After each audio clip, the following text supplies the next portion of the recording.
السلام عليكم ورحمة الله تعالى وبركاته.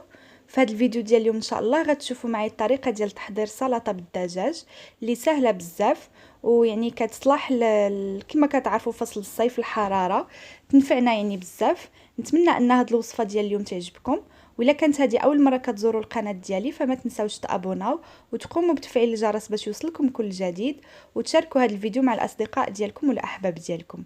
اذا نشوفوا مع بعض الطريقه ديال التحضير ديال هذه السلطه ديال اليوم. غادي نحتاجو هنا الخس، غسلته ونقيته مزيان وقطعته على هذا الشكل كما كتشوفوا. عندي هنا شرائح ديال الدجاج، عندي هنايا واحد المطيشه يعني اللي مقطعه على شكل طولي، عندي البيض مسلوق. بالنسبه للصلصه غادي نحتاج الزيت، واحد المعلقه ولا 2 معالق، 2 معالق ديال الحامض يعني معلقه كبار، هنا معلقه صغيره ديال لا موطارد والملح والابزار. اذا نشوفوا مع بعض الطريقه اللي هي سهله بزاف.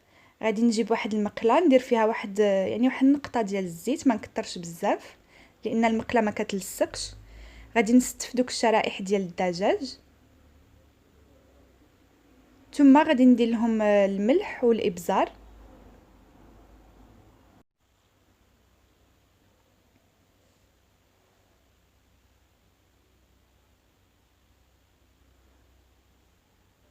هاد السلطه كما كتشوفوا المكونات ديالها يعني راها سلطه غنيه، نقدروا ناخذوها يعني كوجبه بوحدها. هنا غادي يعني ندير الملح والابزار على يعني الوجه كامل ديال الدجاج، وغادي نديرو فوق النار باش يطيب. اذا هنا الدجاج من بعد ما طاب لي على الوجه اللي درتو عليه غادي نقلبو وغادي نخليه حتى يطيب على هذا الوجه، وغادي نفوتو باش نوجدو الصلصه اللي غادي ترافق لنا هاد السلطه.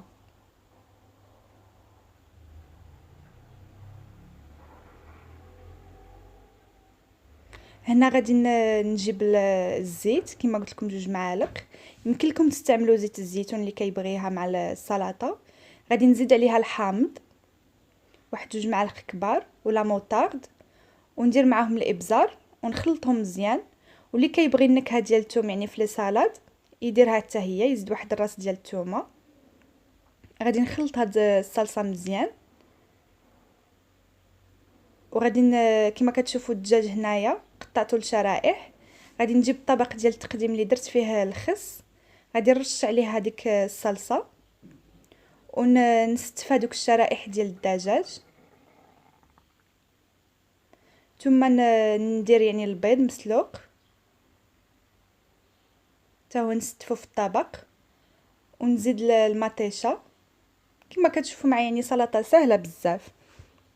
غادي نكمل يعني التستاف ديال هاد السلطه ونزيد عليها من الفوق الصلصه،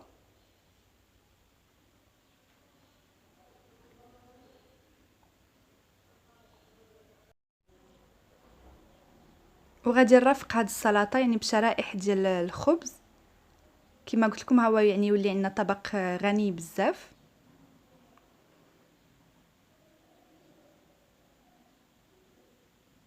اذا هذا هو الشكل النهائي ديال السلطه ديالنا. نتمنى ان هذا الفيديو ديال اليوم يعجبكم، وشكرا لكم على المتابعه.